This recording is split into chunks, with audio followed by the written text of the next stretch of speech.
Hi ಎಲ್ಲರಿಗೂ ನಮಸ್ಕಾರ. Kannada to English learning YouTube ಚಾನಲ್ಗೆ ಆತ್ಮೀಯವಾದಂಥ ಸ್ವಾಗತ. ಈ ದಿನ ಇಂಗ್ಲೀಷ್ ಕಲಿಕೆಯಲ್ಲಿ ನಾವು ಸ್ವರಗಳ ಉಚ್ಚಾರಣೆ ಬಗ್ಗೆ ತಿಳಿದುಕೊಳ್ಳೋಣ. ಸ್ವರಗಳಲ್ಲಿ ಬಹಳ ವೈವಿಧ್ಯತೆ ಇದೆ. ಉದಾಹರಣೆಗೆ ಎ ಯ ಉಚ್ಚಾರಣೆ ಅಂದರೆ ಎ ಅಕ್ಷರದ ಉಚ್ಚಾರಣೆ ಎ, ಆ, ಎ ಆಗಿರುತ್ತದೆ. ಈ ಯ ಉಚ್ಚಾರಣೆ ಎ, ಇ, ಐ ಆಗಿರುತ್ತದೆ. ಐ ಯ ಉಚ್ಚಾರಣೆ ಐ, ಆ, ಇ ಆಗಿರುತ್ತದೆ. ಹೀಗೆ ವಿವಿಧ ರೀತಿಯ ಉಚ್ಚಾರಣೆಗಳು ಒಂದೊಂದು ಲೆಟರ್ಗಳಿಗೆ ಇರುತ್ತದೆ. ಮೊದಲನೇದಾಗಿ ಎ ಯ ಉಚ್ಚಾರಣೆ ಯಾವ ಥರ ಇರುತ್ತೆ ಅಂತ ನೋಡೋಣ. A lead, man, mad. Lead ಅಂದರೆ ಹುಡುಗ, ಮ್ಯಾನ್ ಮನುಷ್ಯ, ಮ್ಯಾಡ್ ಹುಚ್ಚ, ಎಟ್ ಅಲ್ಲಿ, ರ್ಯಾಟ್ ಇಲಿ. ಇದು ಎಗೆ ಎ ಉಚ್ಚಾರಣೆ. ಎಗೆ ಆ ಅನ್ನುವಂಥ ಉಚ್ಚಾರಣೆ ಸಹಿತ ಬರುತ್ತದೆ. ಉದಾಹರಣೆ ಆಲ್ ಎಲ್ಲ, ಫಾಲ್ ಬೀಳುವುದು, ಕಾಲ್ ಕೂಗು, ವಾಲ್ ಗೋಡೆ, ವಾರ್ ಯುದ್ಧ, ಸ್ಮಾಲ್ ಅಂತಂದರೆ ಚಿಕ್ಕದು. ಎ ಅಕ್ಷರದ ಆ ಉಚ್ಚಾರಣೆ ಫಾರ್ ದೂರ, ಆರ್ ಅಂದರೆ ಹೈ, ಸ್ಟಾರ್ ನಕ್ಷತ್ರ. ಎ ಅಕ್ಷರದ ಮತ್ತೊಂದು ಉಚ್ಚಾರಣೆ ಎ ಡೇರ್ ಧೈರ್ಯ, ದೇರ್ ಅಲ್ಲಿ, ಶೇರ್ ಪಾಲು. ಅದೇ ರೀತಿ ಎಗೆ ಎ ಅನ್ನುವಂಥ ಉಚ್ಚಾರಣೆ ಸಹಿತ ಬರುತ್ತದೆ. ವೈ ಎಕ್ಸಾಂಪಲ್ ಪೇ ವೇತನ, ಸ್ಟೇ ತಂಗುವುದು, ಬ್ರೈನ್ ಮೆದುಳು, ವೇ ಮಾರ್ಗ, ಮೇನ್ ಮುಖ್ಯವಾದುದು. ಇವೆಲ್ಲವುದರ ಮಧ್ಯೆ ಎ ಅನ್ನುವಂಥ ಉಚ್ಚಾರಣೆ ಬರುತ್ತೆ. ಇ ಅನ್ನುವಂಥ ಸ್ವರದ ಉಚ್ಚಾರಣೆಯ ನಿಯಮ. ಹೀಗೆ ಎ ಅನ್ನುವಂಥ ಉಚ್ಚಾರಣೆಯನ್ನು ಬರುತ್ತೆ. ಉದಾಹರಣೆಗೆ ನೆಟ್ ಬಲೆ, ಸೆಲ್ ಮಾರು, ಲೆಗ್ ಕಾಲು, ವೆಟ್ ತೇವ, ಮೆನ್ ಮನುಷ್ಯರು, ವೆಲ್ ಬಾವಿ. ಈ ಅನ್ನುವಂಥ ಉಚ್ಚಾರಣೆ ಬಿ ಇರು, ಹಿ ಅವನು, ವಿ ನಾವು, ಶಿ ಇವಳು. ಇದೆಲ್ಲದರ ಕೊನೆಗೆ ಇ ಅನ್ನುವಂತಹ ಸ್ವರ ಬಂದಿದೆ. ಡಬಲ್ ಇ ಅಂತಂದರೆ ಈ. ಎಕ್ಸಾಂಪಲ್ ಸಿ ಅಂದರೆ ನೋಡು, ಬಿ ಜೇನುಹುಳ, ವೀಪ್ ಅಳು, ಸ್ಲೀಪ್ ನಿದ್ರೆ. ಈ ಎ ಅನ್ನುವಂಥ ಸ್ವರಾಕ್ಷರಕ್ಕೆ ಈ ಉಚ್ಚಾರಣೆ ಬರುತ್ತದೆ. ಉದಾಹರಣೆಗೆ ಕ್ಲೀನ್ ಸ್ವಚ್ಛಗೊಳಿಸು, ಹೀಟ್ ಅಂದರೆ ಬಿಸಿ ಮಾಡು, ಸಿ ಅಂದರೆ ಸಮುದ್ರ, ಮೀಟ್ ಅಂದರೆ ಮಾಂಸ. ಇಲ್ಲಿ ಇದಕ್ಕೆ ಯಾವ ಉಚ್ಚಾರಣೆಯೂ ಇರೋದಿಲ್ಲ.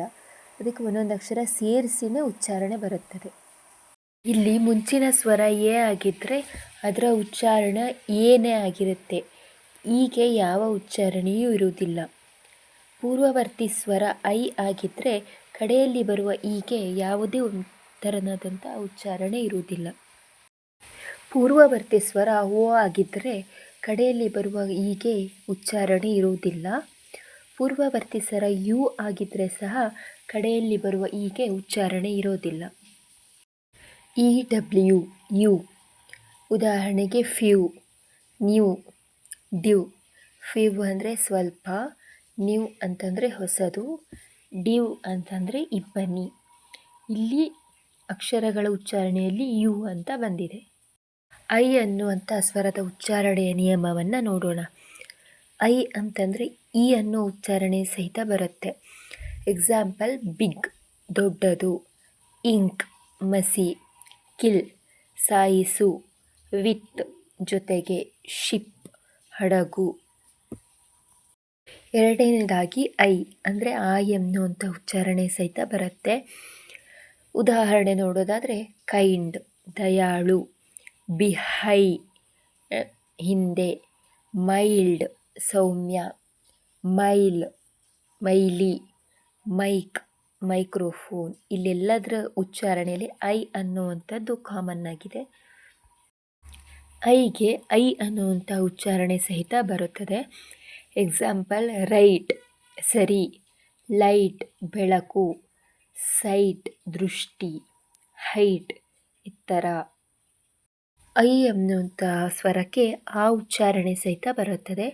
ಎಕ್ಸಾಂಪಲ್ ಫರ್ಮ್ ಸಂಸ್ಥೆ, ಫಸ್ಟ್ ಮೊದಲನೇದ.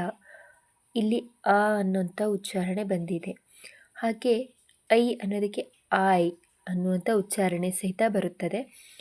ಉದಾಹರಣೆ ನೋಡೋದಾದರೆ ಫೈ ಬೆಂಕಿ, ಅಡ್ಮೈರ್ ಹೊಗಳು. ಐ ಇ ಅನ್ನುವಂಥ ಉಚ್ಚಾರಣೆ ಇ ಆಗುತ್ತೆ. ಎಕ್ಸಾಂಪಲ್ ಬ್ರೀಫ್ ವಿವರಿಸು, ರಿಸೀವ್ ಸ್ವೀಕರಿಸು, ಡಿಸೀವ್ ನಿರ್ಣಾಯಕ, ಅಚೀವ್ ಸಾಧಿಸು. ಓ ಅನ್ನುವಂತಹ ಸ್ವರದ ಉಚ್ಚಾರಣಾ ನಿಯಮ. ಮೊದಲನೇದಾಗಿ ಓಗೆ ಆ ಅನ್ನುವಂತಹ ಉಚ್ಚಾರಣೆ ಬರುತ್ತದೆ.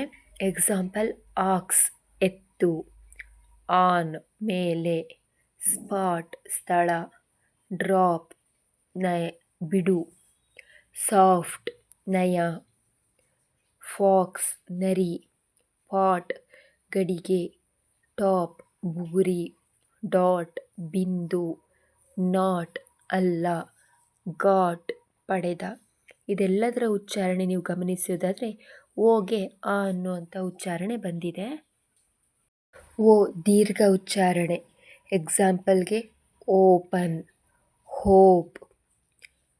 ಓಪನ್ ಅಂದರೆ ತೆರೆಯುವುದು, ಹೋಪ್ ಅಂದರೆ ಆಶಯ, ಹೋಮ್ ಮನೆ, ಜೋಕ್ ತಮಾಷೆ, ಪೋಸ್ಟ್ ಅಂಚೆ, ಮೋಸ್ಟ್ ಬಹುತೇಕ. ಇವೆಲ್ಲಗಳ ನಡುವೆ ಓ ಅನ್ನೋಂಥದ್ದು ದೀರ್ಘ ಉಚ್ಚಾರಣೆಯಾಗಿದೆ. ಓ ಡಬ್ಲ್ಯೂ ಎಂಬಂಥ ಅಕ್ಷರದ ಉಚ್ಚಾರಣೆ ಓ ಆಗಿದೆ ಇಲ್ಲಿ. ಉದಾಹರಣೆಗೆ ಲೋ ಕಡಿಮೆ, ರೋ ಸಾಲು, ಸೋ ಬಿತ್ತನೆ ಮಾಡು, ಶೋ ಪ್ರದರ್ಶನ, ಕ್ರೋ ಕಾಗೆ. ಓ ಹಾಗೆ ಓ ಅನ್ನೋಂಥ ಸ್ವರದ ಉಚ್ಚಾರಣೆ ಊ ಆಗುತ್ತೆ. ಉದಾಹರಣೆಗೆ ಲುಕ್ ನೋಡು, ಟುಕ್ ತೆಗೆದುಕೊಂಡು, ಬುಕ್ ಪುಸ್ತಕ, ಗುಡ್ ಒಳ್ಳೆಯದು. ಇದು ಎರಡು ಓ ಬಂದಾಗ ಉಚ್ಚಾರಣೆ ಊ ಆಗಿದೆ. ಡಬಲ್ ಓನ ದೀರ್ಘ ಉಚ್ಚಾರಣೆ. ಉದಾಹರಣೆಗೆ ರೂಮ್ ಕೊಠಡಿ, ಬೂಟ್ ಪಾದರಕ್ಷೆ, ಮೂನ್ ಚಂದ್ರ, ನೂನ್ ಮಧ್ಯಾಹ್ನ, ರೂಟ್ ಮೂಲ. ಓ ಅಕ್ಷರದ ಆ ಉಚ್ಚಾರಣೆ ಸನ್ ಮಗ, ಕಮ್ ಬಾ.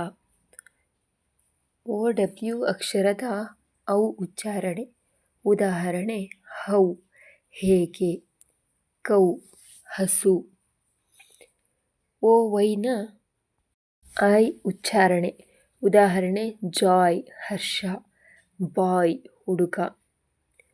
ಓ ಯು ಅನ್ನುವಂಥ ಅಕ್ಷರದ ಆವ್ ಉಚ್ಚಾರಣೆ ಹೇಗೆ ಬರುತ್ತೆ ಅಂದರೆ ಅವರ್ ನಮ್ಮ, ಸೋರ್ ಹುಳಿ. ಯು ಅನ್ನುವಂತಹ ಸ್ವರದ ಉಚ್ಚಾರಣಾ ನಿಯಮ. ಯು ಅನ್ನುವುದು ಆ ಅನ್ನುವಂಥ ಉಚ್ಚಾರಣೆಯೂ ಬರುತ್ತದೆ. ಉದಾಹರಣೆ ಅಪ್ ಮೇಲೆ, ಹಟ್ ಗುಡಿಸಲು, ಮಡ್ ಮಣ್ಣು, ಕಪ್ ಬಟ್ಟಲು, ಫನ್ ಹಾಸ್ಯ, ಸನ್ ಸೂರ್ಯ. ಇವೆಲ್ಲವುಗಳ ಉಚ್ಚಾರಣೆ ಏನಿದುವೆ ಯು ಅನ್ನುವಂಥ ಅಕ್ಷರಕ್ಕೆ ಆ ಅನ್ನುವಂಥ ಉಚ್ಚಾರಣೆ ಬಂದಿದೆ. ಯುಗೆ ಉ ಅನ್ನುವಂಥ ಉಚ್ಚಾರಣೆ ಸಹಿತ ಬರುತ್ತದೆ. ಉದಾಹರಣೆಗೆ ಪುಟ್ ಇಡು, ಪುಷ್ ತಳ್ಳು, ಪುಲ್ ಎಳೆ, ಪುಸಿ ಬೆಕ್ಕು. ಯುಗೆ ಯು ಅನ್ನುವಂಥ ದೀರ್ಘಾಕ್ಷರದ ಉಚ್ಚಾರಣೆ ಸಹ ಬರುತ್ತೆ. ಉದಾಹರಣೆ ಡ್ಯೂಟಿ ಕರ್ತವ್ಯ, ಡ್ಯೂರೆಬಲ್ ಬಾಳಿಕೆ ಬರು, ಶ್ಯೂರ್ ನಿಜವಾದ, ಪ್ಯೂರ್ ಶುದ್ಧ. ವೈನ ಉಚ್ಚಾರಣಾ ನಿಯಮ. ವೈ ಅನ್ನೋದಕ್ಕೆ ಇ ಅನ್ನುವಂತಹ ಉಚ್ಚಾರಣೆ ಸಹ ಬರುತ್ತದೆ. ಉದಾಹರಣೆ ಪಾಲಿಗೇಮಿ ಅಂತಂದರೆ ಬಹುಪತ್ನಿತ್ವ, ಫೆಲೋನಿ ಅಂತಂದರೆ ಘೋರ ಅಪರಾಧ, ಪಾಲಿಸಿ ಅಂದರೆ ನೀತಿ. ವೈನ ಐ ಉಚ್ಚಾರಣೆ. ಉದಾಹರಣೆ ಟೈರ್ ಟೈಫಾಯ್ಡ್. ವೈನ ಆಯ್ ಅನ್ನುವಂಥ ಉಚ್ಚಾರಣೆ. ಉದಾಹರಣೆ ಡೈಕ್ ಅಣೆಕಟ್ಟು, ಡೈನೆಸ್ಟಿ ವಂಶ. ಇವಿಷ್ಟು ಸ್ವರಾಕ್ಷರಗಳು ಹಾಗೆ ಅವುಗಳ ಉಚ್ಚಾರಣೆಗೆ ಸಂಬಂಧಪಟ್ಟಂತಹ ಉದಾಹರಣೆಗಳು. ಈಗ ಮುಂದಿನದಾಗಿ ನಿಶ್ಶಬ್ದ ಅಕ್ಷರಗಳನ್ನು ನೋಡೋಣ. A ನಿಶ್ಶಬ್ದವಾಗಿರುವಂತಹ Akshara Caesar. ಇಲ್ಲಿ ಎ ಅನ್ನೋದು ನಿಶ್ಶಬ್ದವಾಗಿದೆ. ಸೀಸರ್ ಅಂತಂದರೆ ರೋಮನ್ ಸಾಮ್ರಾಟ್. ಹಿಮೋಗ್ಲೋಬಿನ್. ಹಿಮೋಗ್ಲೋಬಿನ್ನಲ್ಲಿ HAEMOGLOBIN ಇದರಲ್ಲಿ ಎ ಅನ್ನುವಂಥದ್ದು ಸೈಲೆಂಟ್ ಆಗಿದೆ. ಹಿಮೋಗ್ಲೋಬಿನ್ ಅಂತಂದರೆ ಕೆಂಪು ರಕ್ತ ಕಣ. ಎರಡನೇದು ಬಿ ಸೈಲೆಂಟ್ ಆಗಿರೋ ಅಂತಹ ಅಕ್ಷರ. ಉದಾಹರಣೆಗೆ ಇಂಡೆಪ್ಟೆಡ್. ಇಲ್ಲಿ ಬಿ ಅನ್ನುವಂಥದ್ದು ಸೈಲೆಂಟ್ ಆಗಿದೆ. ಮತ್ತೊಂದು ಉದಾಹರಣೆ ಪ್ಲಮರ್. PLUMBER. ಇಲ್ಲಿ ಬಿ ಸೈಲೆಂಟ್ ಆಗಿದೆ. ಪ್ಲಮರ್ ಅಂತಂದರೆ ನಲ್ಲಿ ರಿಪೇರಿ ಮಾಡುವವರು. ಸಿ ಅಕ್ಷರ ಸೈಲೆಂಟ್ ಆಗಿರೋದಕ್ಕೆ ಉದಾಹರಣೆ ಸೆಪ್ಟರ್. SCEPTRE ಅಂತಂದರೆ ರಾಜದಂಡ. ಅಲ್ಲಿ ಸಿ ಸೈಲೆಂಟ್ ಆಗಿದೆ. ಸೀಸರ್. SCISSOR ಅಂದರೆ ಕತ್ರಿ. ಸೀಸರಲ್ಲಿ ಸಹ ಸಿ ಸೈಲೆಂಟ್ ಆಗಿದೆ. ಡಿ ಸೈಲೆಂಟ್ ಆಗಿರುವಂತಹ ಉದಾಹರಣೆ ಬಜೆಟ್. BUDGET. ಇಲ್ಲಿ ಡಿ ಸೈಲೆಂಟ್ ಆಗಿದೆ. ಬ್ರಿಡ್ಜ್ ಸೇತುವೆ. BRIDGE. ಇಲ್ಲಿ ಡಿ ಸೈಲೆಂಟ್ ಆಗಿದೆ. ಜಿ ಸೈಲೆಂಟ್ ಆಗಿರುವಂಥ ಅಕ್ಷರ ಬಿನೈನ್ ಅಂದರೆ ದಯಾಳು. ಇದರಲ್ಲಿ ಜಿ ಸೈಲೆಂಟ್ ಆಗಿದೆ. ಡಿಸೈನ್. ವಿನ್ಯಾಸ. DESIGN. ಇಲ್ಲಿ ಜಿ ಸೈಲೆಂಟ್ ಆಗಿದೆ. ಮಲೈನ್ ಚಾಡಿ ಹೇಳು.